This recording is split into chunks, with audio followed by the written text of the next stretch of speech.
Fast food. We're fed up with it. That's why we're cooking Grandma's quick beef goulash today.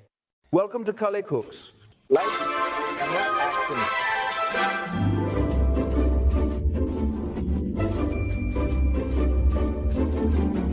1.6 kilos of beef goulash already cut. What hasn't been cut yet are the onions. We now have 6 really thick onions ready to go. Once they're chopped, they should roughly match the volume of the meat, because we need the onions later to create creaminess in the sauce and, of course, for flavor. Speaking of flavor, we have 2 tablespoons of paprika. It's the hot kind. And here we have 3 tablespoons of tomato paste. And besides salt and pepper, Grandma never used anything else. Our square roasting pan from Hoffman, I've already warmed it up a bit. What does a bit mean? I've already heated it up a lot, because we need heat here now. And the biggest problem when cooking goulash is always when you add the meat and immediately start stirring, because that creates meat juice. And we want to avoid that. We don't want to boil. We want to have those roasted flavors. That's why we're heating the oil, which I've already added. It's a neutral vegetable oil, almost to the smoking point. Carmen, can you capture that in the light? That there's already a bit of movement in the oil. That's always a good sign. There's already some heat there, but we want even more. Now we're just a moment away from the smoking point. I think you can see it. And now we carefully add our meat in there. And please, spread it out now. Whoa, oh, it's getting lively. Just spread it out. Don't stir. If you stir now, the pot is cold, but we want to fry. It takes 2 to 3 minutes. We'll take another look in here shortly. The meat is in, it's sizzling and crackling. We need some color. In the meantime, we're cutting the onions into not too fine strips. First, cut it in half, take off a bit of the flower part, and then slice it down. So I've got half of the onions done, and you can hear that there's a lot going on in my pot. Now let's take a look inside. There's color. Did you see that? There's color and water here. You need a pot that holds the heat a bit before everything starts boiling. Just stirred it briefly, now let it fry some more. So it can't get much more colorful than this. And I told you that the volume of the meat and onions should be about the same. And you see there was about that much meat in there too. Now I'm adding my onions, but I have more. If you're not into that, just leave at half out. I think it's just genius, because the more sinewy it gets, the better my goulash will be. I promise you. No flour, no cornstarch, nothing. It thickens by itself. Now it's just important that we also fry the onions nicely so we can get a nice color with the onions too. So I have to work my way through this first, but you'll see how nice it's going to turn out. So it's starting to sizzle again. You can hear it really clearly. And Carmen, try to capture that. Look at the bottom of the pot, right? Really cool. Nothing sticking, right? And the meat is still brown, still has those roasted flavors. That's how it should be. And our silicone cookware helps a lot too, because you can really stir around in all the corners, reach everywhere. You can even make a nice mess, like here. That's how it should be. The color is perfect. Now we still have 2 things that need to go in, and that's tomato paste. The tomato paste, I've said this so many times, it's not about getting a tomato flavor in there, but we need a bit more color. That's why we're also roasting the tomato paste. Basil. That also gives us a slight tomato flavor, but otherwise I might fill it up with crushed tomatoes. But that's not what I'm after. We want to create color.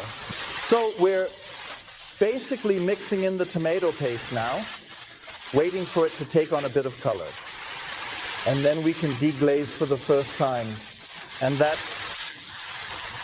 should go in before we fill it up, because the paprika powder also needs to be sautéed. Very important. Carmen, we have color. The tomato paste is also being sautéed, and now we're going to briefly toast our paprika powder as well. If you add it later, when the moisture is already in your goulash, you'll always end up with this fuzzy, weird taste and a strange texture on your tongue. You should really always sauté it, just like with curry powder. The aroma is so much better. It's important to let it burn, that the onions should be chopped. Carmen, I'm glad you noticed that. It's a given for me, but you're absolutely right. That was 6 large onions. You recognize the amount. They're almost melted now.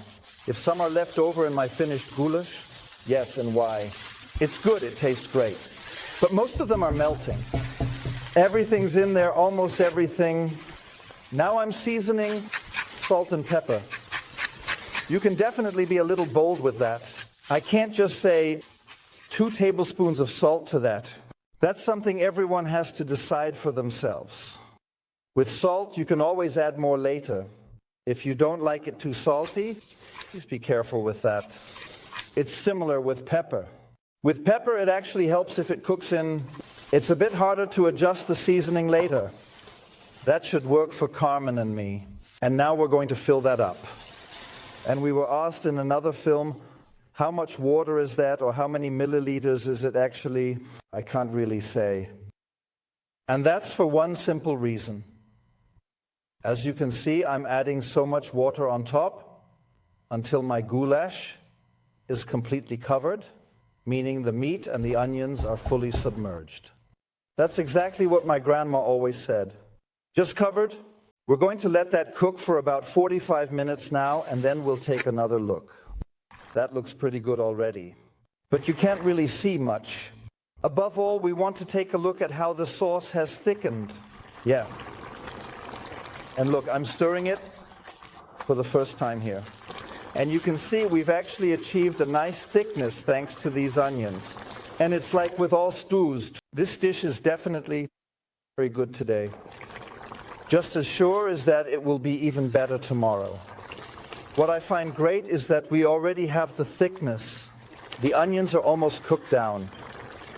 And we have a beautiful color. Let's give it a try. And for tasting, this tip I've given you before, I have this little white porcelain plate here. Now we can wonderfully see how the binding actually is and what the color looks like. And in tasting, it's cooled down enough now that I won't burn my mouth.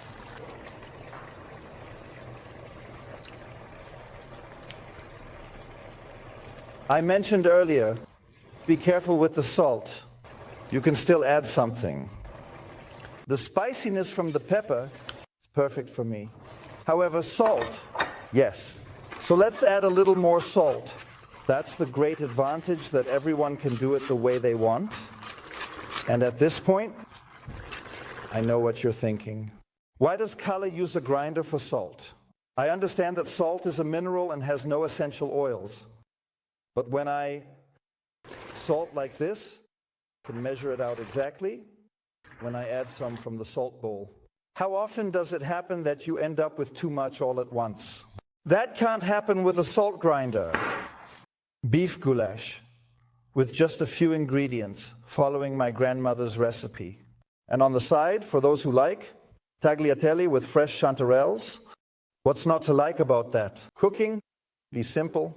If you like it, give us a thumbs up, subscribe to the channel, and Carmen is calling out to all of us. I say that's true. See you soon, and don't forget to tune in again.